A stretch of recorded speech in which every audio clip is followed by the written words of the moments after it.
Good morning, मेरा नाम सौरभ शर्मा है और आज मैं आपको पीरियोडिक क्लासिफिकेशन लास्ट पार्ट पढ़ाने जा रहा हूँ।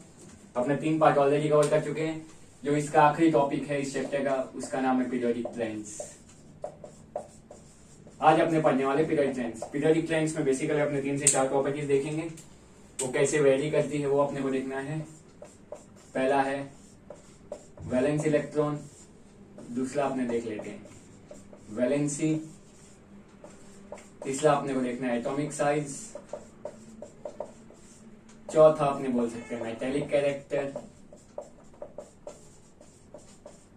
और अगर एक और देखना है तो 5वां देख लेते हैं नॉन मेटेलिक कैरेक्टर। क्या बोला मैंने? Non metallic character. आप बोलेंगे सर ये सब क्या लिखे जा रहे हैं? देखिए अपने करना क्या है। सबसे पहले मैं ग्रुप की बात करता हूँ। क्या बोला मैंने? सबसे पहले मैं ग्रुप की बात करता हूँ।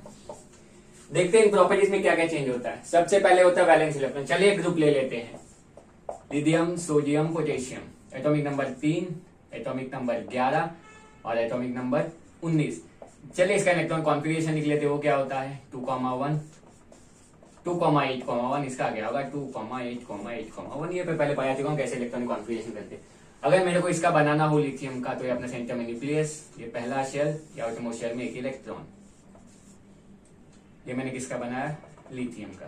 चलिए एक और देख लेते न्यूक्लियस का, 2 और 3। तीसरे शेल में अपना एक और इलेक्ट्रॉन, आउटरमोस्ट शेल में जो अपने पास 8 है वो। ये मैंने बना लिया सोडियम का। चलिए लगता है तो एक और बना लेते हैं, 2, 8, 8 और लास्ट में एक इलेक्ट्रॉन। अब बोलेंगे सर पगला गए ये सब क्या बना रहे हैं? मैं बोलूंगा मैं आपको पीरियोडिक स्ट्रेंथ बताने जा रहा हूँ। डाउन द ग्रुप अपने बात करते हैं। अपनी चर्चा कैसी होगी आज? Down the group. अगर मैं ग्रुप की बात करूं तो मैं ग्रुप में ऊपर से नीचे आने की कोशिश कर रहा हूं। क्या बोला मैंने? मैं ग्रुप में ऊपर से नीचे आने की कोशिश कर रहा हूं। तो प्रॉपर्टीज कैसे बदलती है वो अपने को देखना है। चलिए देख लेते हैं। सबसे पहले वैलेंस इलेक्ट्रॉन। तो आप बोलेंगे सर क्या होता है वैलेंस इलेक्ट्रॉन? बोलूंगा आपको मालूम होना चाहिए। आउटरमोस्ट शेल में जो भी इलेक्ट्रॉन होते हैं, क्या बोला मैंने? आउटरमोस्ट शेल में जितने भी इलेक्ट्रॉन होते हैं उनको अपने वैलेंस इलेक्ट्रॉन बोलते हैं। ध्यान से देखिए, अपने एक ग्रुप ले लिए हैं। पहले लिथियम में आउटरमोस्ट शेल में 1, सोडियम में आउटरमोस्ट शेल में 1, पोटेशियम में भी आउटरमोस्ट शेल में 1। क्या आप देख पा रहे हैं कि वैलेंस इलेक्ट्रॉन सब में सेम है? क्या बोला मैंने? मैंने बोला कि down the group valence electron same होते हैं। उसका इलेक्ट्रॉन कॉन्फ़िगरेशन के हिसाब से आपने देख सकते हैं कि एक ग्रुप में जो आउटरमोस्ट शेल में इलेक्ट्रॉन होते हैं वो सेम होते हैं। ऐसे आप कोई भी ग्रुप ले सकते हैं। ये प्रॉपर्टी अपनी चेंज नहीं होगी। मैंने पहले ग्रुप का एग्जांपल ले लिया है। चलिए वैलेंसी देखते हैं। तो आप बोलेंगे इसमें वही कहानी। वैलेंसी क्या होता है? Combining capacity of an atom to achieve noble gas configuration. उसको स्टेबल होना चाहता है एटम जिंदगी में। जैसे सबको स्टेबल होना चाहता है, स्टेबिलिटी चाहता है लाइफ से, वैसे एटम को भी स्टेबिलिटी चाहिए। तो इसके पास आउटरमोस्ट शेल में एक इलेक्ट्रॉन है। तो वैलेंसी क्या होता है? वैलेंसी होता है 1, 2, 3, 4। क्या बोल रहा हूं मैं? 1, 2, 13, 14। ये अपने पास ग्रुप है। तो जो पहला ग्रुप है उसका वैलेंसी 1, दूसरा ग्रुप है उसका वैलेंसी 13 ग्रुप जो मैंने सिखाया था। ग्रुप का अपन कैसे करते हैं? 10 + 3। तो आउटरमोस्ट शेल में 3 इलेक्ट्रॉन। 14 ग्रुप का वैलेंसी 4 होता है। लेकिन जब 15 ग्रुप आता है तो क्या हो गया? आउटरमोस्ट शेल में 5 इलेक्ट्रॉन। तो अगर मेरे पास आउटरमोस्ट शेल में 4 से ज्यादा इलेक्ट्रॉन आ जाएं तो उसकी वैलेंसी मैं ढूंढता हूं 8 माइनस नंबर ऑफ इलेक्ट्रॉन्स। क्या बोला मैंने? उसकी वैलेंसी में ढूंढता हूं 8 माइनस नंबर ऑफ इलेक्ट्रॉन, मतलब उसकी वैलेंसी हो जाएगी 3। ये मैंने तुमको वैलेंसी समझाई। देख चलिए वापस इधर आ जाते हैं। आप बोलेंगे सर जी की आउटरमोस्ट शेल में इलेक्ट्रॉन सेम है। मैं बोलूंगा मैं भी मानने को तैयार हूं, इसीलिए उसकी वैलेंसी भी सेम होती है। मतलब down the group valency change नहीं होती है। उसके बाद अच्छा कंसेप्ट आता है एटॉमिक साइज। आप बोलेंगे एटॉमिक साइज होता क्या है? बोलूंगा एटॉमिक साइज होता है जो न्यूक्लियस से आउटरमोस्ट शेल, जो न्यूक्लियस से आउटरमोस्ट शेल का जो डिस्टेंस होता है उसको हम बोलता हूं एटॉमिक रेडियाई, और उसी से अपने पता चलता है एटॉमिक साइज। चलिए देख लेते हैं। अभी आप यहां देख पा रहे हैं कि इसका डिस्टेंस जो लिथियम है उसका इतना है, जो अपने पास सोडियम है उसका इतना है, और जो अपने पास पोटेशियम है उसका इतना है। तो आप बोलेंगे सर समझ नहीं आ रहा। बोलूंगा ध्यान से देखिए। तो जैसे जैसे आप नीचे जाते जा रहे हैं, क्या बोला मैंने? जैसे जैसे आप डाउन द ग्रुप जा रहे हैं एटॉमिक साइज बढ़ता जा रहा है। इसीलिए मैंने इसका स्ट्रक्चर बना के दिखाया था। इसका एटॉमिक साइज इतना, इसका एटॉमिक साइज, इसका एटॉमिक साइज इतना। तो ऐसा क्यों हो रहा है?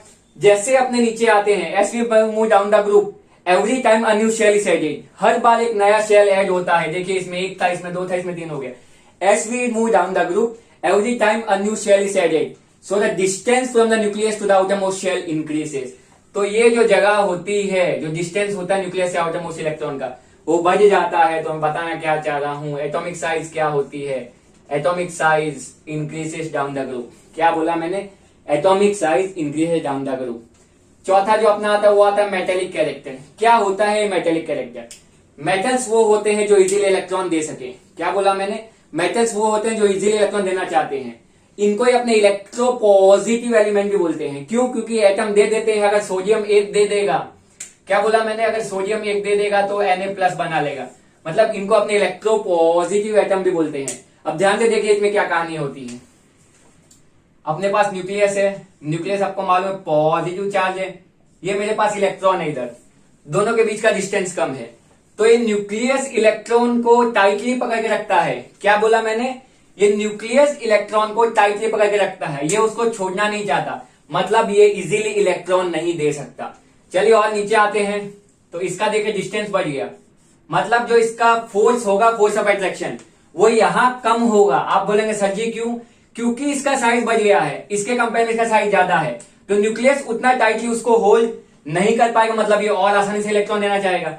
यहां देखिए साइज बहुत ज्यादा हो गया है, तो अट्रैक्टिव फोर्स बहुत कम हो गया होगा, तो ये बहुत आसानी से इलेक्ट्रॉन दे देगा। और मैंने आपको पहले ही बताया मेटल्स वो होते हैं जो आसानी से इलेक्ट्रॉन दे दे, या इलेक्ट्रोपॉजिटिव एलिमेंट्स।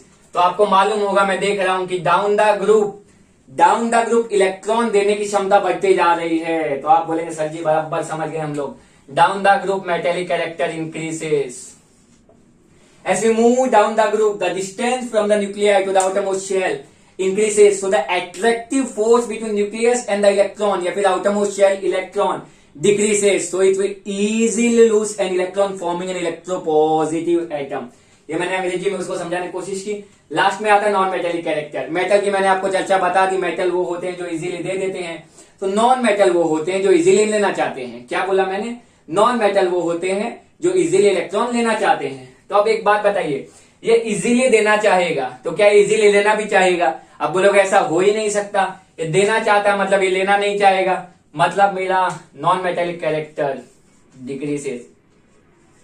ये जस्ट इसका अपोजिट होता है, सिंपल सी भाषा में बोलूं तो ये जस्ट इसका अपोजिट होता है। जैसे जैसे अपने नीचे आते हैं, मतलब क्या बोल सकते हैं, ये ज्यादा नॉन मेटेलिक है एज कंपेयर टू दिस। इसके कंपेयर में मैंने बोला, वैसे तो ये मेटल है बट ये इसके कंपेयर में नॉन मेटल्स है। एक एग्जांपल के लिए देखे तो मतलब डाउन द ग्रुप अपना क्या होता है, नॉन मेटेलिक डिक्रीजेस। जैसे मैंने बताया metallic character increases, non metallic just उसका उल्टा होता है। तो जैसे मेरा मेटेलिक कैरेक्टर बढ़ेगा तो by default non metallic character वो डिक्रीज होना पड़ता है। ये अपन ने चर्चा की ग्रुप की। जब मैं डाउन द ग्रुप आता हूं तो क्या होता है, वैलेंस इलेक्ट्रॉन रिमेन सेम। मैंने आपको समझा दिया, valency remain same. Atomic size बढ़ती है क्योंकि हर बार एक नया शेल ऐड होता है, तो न्यूक्लियस से आउटरमोस्ट शेल का डिस्टेंस बढ़ जाता है, इसलिए एटॉमिक साइज बढ़ जाता है। उसके बाद आता है मेटेलिक कैरेक्टर। मेटल्स क्या होते हैं जो इजीली इलेक्ट्रॉन दे सके। तो जैसे जैसे अपने नीचे आते हैं उनके बीच का डिस्टेंस ज्यादा हो जाता है। क्या बोला मैंने, उनके बीच का डिस्टेंस ज्यादा हो जाता है, मतलब इंटरमॉलिक्यूलर फोर्स या attractive force between proton and nucleus and outermost shell electron decreases. उससे क्या होता है, इजीली इलेक्ट्रॉन दे सकता है। जब नीचे जाने पे मेटेलिक कैरेक्टर मेरा बढ़ रहा होगा तो नॉन मेटेलिक कैरेक्टर मेरा डिक्रीज करेगा। ये अपन ने चर्चा की ग्रुप की, कि down the group periodic trends में क्या वेरिएशन आते हैं। चलिए अब अपने देखते हैं पीरियड्स के बारे में। कुछ ले लेता हूं मैं examples. Sodium, magnesium, aluminium, silicon. Na का एटॉमिक नंबर 11, इसका 12, इसका 13, इसका 14। एटॉमिक कॉन्फ़िगरेशन देखें तो 2 8 1, 2 8 2, 2 8 3 और 2 8 4। चलिए फिर स्ट्रक्चर बनाते हैं। न्यूक्लियस हो गया छोटा सा, 2 8 और 1। चलिए इसका बनाते हैं। न्यूक्लियस हो गया 2 8 और 2। चलिए इसका बनाते हैं। न्यूक्लियस हो गया 2 8 और 3। चलिए इसका बना लेते हैं। अपने पास न्यूक्लियस हो गया ये 2, ये 8 और ये 4। देखिए इसमें क्या अंतर है, आउटरमोस्ट शेल में कितने इलेक्ट्रॉन, 1, यहाँ 2, यहाँ 3, यहाँ 4। चलिए अब अपने पीरियड्स की बात करें। जैसे कि मैंने बोला था कि ग्रुप में अपने डाउन द ग्रुप जाते हैं। क्या बोला था मैंने? ग्रुप में अपने डाउन द ग्रुप जाते हैं, पीरियड्स में अपने अक्रॉस द पीरियड जाते हैं, या और अच्छा बोलूं मैं तो अपने लेफ्ट टू राइट जाते हैं। क्या बोला मैंने? लेफ्ट टू राइट जाते हैं। चलिए देखते हैं वैलेंस इलेक्ट्रॉन। ध्यान से देखिए, ये मैंने ग्रुप ले लिया है sodium magnesium aluminium silicon, sorry ये मैंने पीरियड ले लिया है सोडियम मैग्नीशियम एल्यूमिनियम सिलिकॉन। अब आउटर मोस्ट के इलेक्ट्रॉन, शेल के इलेक्ट्रॉन आप ध्यान से देखिए। आउटर मोस्ट इलेक्ट्रॉन आते 1 2 3 4, अगर 15 लूंगा तो 5 हो जाएगा। आप बोलेंगे सर जी ये धीरे धीरे बढ़ते जा रहे हैं। बोलूंगा आपने बहुत सही पकड़ा है।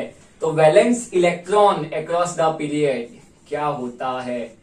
Increases as we move from left to right, या as you move across the period the valence electron increases. क्या बोला मैंने? The valence electron. ग्रुप में अपन ने देखा वो सेम होता था, उसमें कुछ भी चेंज नहीं होता था। वैलेंसी का मैंने आपको पीछे बताया, एक बार फिर मैं बताता हूं, देखिए ध्यान से। इसकी वैलेंसी मैंने क्या बोला था? It is the combined capacity of an atom to form या टू अचीव स्टेबल या नोबल गैस कॉन्फिगरेशन। इसके देखिए मैंने क्या बोला, वैलेंसी क्या होती है? अगर 4 तक होगी तो 4 होगी, और अगर ग्रेटर देन 4 हुआ तो 8 minus number of valence electron. तो ध्यान से देखिए, इसमें 1 है तो इसकी वैलेंसी कितनी होगी 1, इसमें 2 है तो इसकी वैलेंसी कितनी होगी 2, इसमें 3 है तो इसकी वैलेंसी होगी 3, इसमें 4 है तो इसकी वैलेंसी होगी 4। अगर 15 लूं तो उसका कॉन्फ़िगरेशन क्या होगा? 2 8 और 5। क्या हो गया? 2 8 और 5, मतलब क्या 4 से बड़ा हो गया। तो आप बोलेंगे सर जी इसकी वैलेंसी हो गई 3। बोलूंगा आपने बहुत सही समझा। मतलब वैलेंसी में इसमें कुछ चेंज आ गया। फर्स्ट इंक्रीजेस, क्या बोला मैंने? बढ़ती है। कहां से कहां तक? Increases from 1 to 4। उसके बाद क्या होता है? ये 3 हो गया, and then decreases from 4 to 0। अगर आप और आगे जाना चाहें तो 286 होगा, उसकी वैलेंसी होगी 2। अगर आप और आगे जाना चाहें, क्लोरीन आ गया 17, 287 उसकी वैलेंसी होगी 1। और लास्ट में अपने पास आ गया नोबल गैस, मतलब 18, 288 उसकी वैलेंसी होगी 0। मतलब पहले ये 1 से 4 तक बढ़ती है, उसके बाद ये घटना शुरू कर देती है। तो valency decreases, increases from 1 to 4 and then decreases from 4 to 0। आप बोलेंगे इसमें एटॉमिक साइज का क्या होगा? उसमें क्या थी अपनी वैलेंसी? ग्रुप में अपनी वैलेंसी सेम रहती थी, मैंने समझाया था आपको। एटॉमिक साइज, अब ध्यान से देखिए, इसमें कोई नया शेल ऐड नहीं हो रहा है। उसमें मैंने बताया था कि down the group atomic size increase है। इसमें देखिए नया शेल ऐड नहीं हो रहा है, लेकिन हर नए शेल की वजह से, हर नए शेल में एक इलेक्ट्रॉन ऐड होते आ रहा है। इसमें देखिए 1 था, इसमें देखिए 2 हो गया, मतलब इसका नंबर है 11। तो यहाँ 11 प्रोटॉन भी तो होंगे, 11 न्यूक्लियर चार्ज भी तो होगा। यहाँ 12 है तो यहाँ 12 पॉजिटिव चार्ज भी होगा अपने पास। क्या बोल रहा हूं मैं? जितना ज्यादा अपने पास इधर इलेक्ट्रॉन होंगे या जो नंबर होगा उतना ही अपने पास पॉजिटिव चार्ज होगा। इसमें देखिए एक इलेक्ट्रॉन था अपने पास। क्या बोला मैंने? एक इलेक्ट्रॉन था, लेकिन उसका चार्ज कितना था? 11। इधर इलेक्ट्रॉन 11 है तो अपने पास प्रोटॉन भी 11 होंगे। जो अपने सेंटर का जो चार्ज होता है, जो अट्रैक्ट करता है इलेक्ट्रॉन को, उसको हम बोलता है न्यूक्लियर चार्ज। वो चार्ज क्या होता है? न्यूक्लियस के पास जो चार्ज है उसको न्यूक्लियर चार्ज कहा जाता है। देखिए यहाँ 11, यहाँ 12, यहाँ 13, यहाँ 14, मतलब न्यूक्लियर चार्ज बढ़ते जा रहा है। क्या बोला मैंने? न्यूक्लियर चार्ज बढ़ते जा रहा है। तो आप बोलेंगे सर जी इससे आप कहना क्या चाहते हैं? बोलूंगा इसके पास न्यूक्लियर चार्ज कम था तो ये उसको इतनी शक्ति से नहीं खींच सकता है। यहां आप इसका न्यूक्लियर चार्ज बढ़ गया, मतलब इसको और ताकत से खींच सकता है। यहां गए तो और न्यूक्लियर चार्ज बढ़ गया, और ताकत से खींचेगा। यहां गए तो और, मतलब जैसे जैसे अपने लेफ्ट टू राइट जा रहे हैं उसका न्यूक्लियर चार्ज बढ़ता जा रहा है। न्यूक्लियर चार्ज मतलब न्यूक्लियस का चार्ज, तो वो इलेक्ट्रॉन को अपनी तरफ खींचने की कोशिश करेगा। और आपको मालूम है जो जितना ज्यादा ताकत से खींचेगा उतना उसकी तरफ आ जाएगा, मतलब एटॉमिक साइज डिक्रीजेस। अगर नहीं समझ आया तो एक बार फिर समझाता हूं। इसको मैं बोलता हूं न्यूक्लियर चार्ज, इसका था 11, इसका होगा 12, इसका होगा 13, इसका होगा 14। तो जैसे जैसे अपने लेफ्ट टू राइट जा रहे हैं, क्या बोला मैंने? जैसे जैसे लेफ्ट टू राइट जा रहे उसका चार्ज बढ़ते जा रहा है, मतलब अपनी तरफ खींचने की क्षमता बढ़ते जा रही है। तो जितनी ज्यादा ताकत होगी उतनी ताकत से तो वो खींचेगा। तो जैसे जैसे अपने जा रही इसका चार्ज बढ़ते जा रहा है, मतलब ये अपनी तरफ ज्यादा खींचेगा। अपनी तरफ ज्यादा खींचेगा मतलब मेरा आइटम सिकुड़ने लगेगा, मतलब उसका एटॉमिक साइज डिक्रीज होने लगेगा। क्या बोला मैंने? उसका एटॉमिक साइज डिक्रीज होने लगेगा। अब आता अपना मेटेलिक कैरेक्टर। मेटेलिक कैरेक्टर क्या होता था? इलेक्ट्रॉन देने की क्षमता। क्या बोला मैंने? इलेक्ट्रॉन देने की क्षमता। अब देखिए इसका इफेक्टिव न्यूक्लियर चार्ज वहीं से उठाता हूं मैं। इफेक्टिव न्यूक्लियर चार्ज इसका कम था, मतलब इसके पास अट्रैक्शन कम था, मतलब ये इलेक्ट्रॉन दे सकता है आराम से, क्योंकि उसको उतनी ताकत से पकड़ने वाला कोई नहीं है। और आगे गए थोड़ा चार्ज बढ़ा, और आगे गए और चार्ज बढ़ा। इधर जो मैंने बोला एटॉमिक साइज डिक्रीज होता है, क्यों? क्योंकि इफेक्टिव न्यूक्लियर चार्ज जो आता है वो टाइट पकड़ के रखता है। तो यहां देखिए एटम बहुत टाइटली बॉन्डेड है, strong electrostatic force of attraction, मतलब इसके लिए इलेक्ट्रॉन को छोड़ना बहुत ज्यादा मुश्किल होगा। क्या बोला मैंने? इसके लिए इलेक्ट्रॉन को छोड़ना बहुत मुश्किल होगा। और मेटेलिक कैरेक्टर वही होता था जो आराम से इलेक्ट्रॉन दे सके या इलेक्ट्रोपॉजिटिव आयन बना ले। तो इसमें जैसे जैसे अपने लेफ्ट टू राइट जाएंगे चार्ज बढ़ेगा, उसको उसके पकड़ने की क्षमता बढ़ेगी, मतलब इलेक्ट्रॉन देना उतना ही मुश्किल हो जाएगा। तो आपको समझ आ जाना चाहिए कि मेटेलिक कैरेक्टर इसमें डिक्रीज होता है। तो लगता है आपको क्लियर हो गया होगा। लास्ट आता है नॉन मेटेलिक कैरेक्टर। तो नॉन मेटेलिक कैरेक्टर आप बोल सकते हैं, मैंने बोला था ये जस्ट दोनों अपोजिट होते हैं। तो ये क्या होगा? ये इंक्रीज होगा। कैसे? आप बोलेंगे कैसे? ठीक है मैं बताता हूं।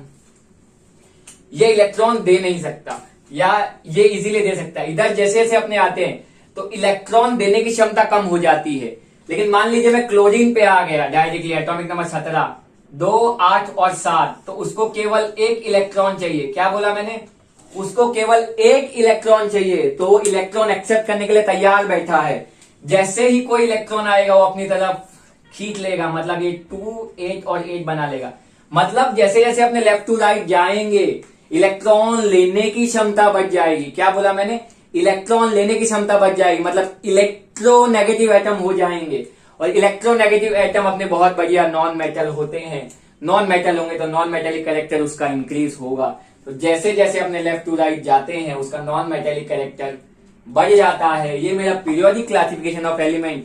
यहाँ पे चैप्टर खत्म हुआ, मैंने सारे टॉपिक कवर कर दिए हैं। अगर आपको कोई भी डाउट हो इस चैप्टर में, मैंने कार्बन कंप्लीट किया उसमें, आप मुझे कमेंट में कर सकते हैं। और अगर आपको कोई स्पेशल वीडियो चाहिए कोई केमिस्ट्री के टॉपिक पे या फिजिक्स के टॉपिक पे भी, तो आप मुझे बोल सकते हैं। मैं जल्द से जल्द वीडियो लाने की कोशिश करूंगा।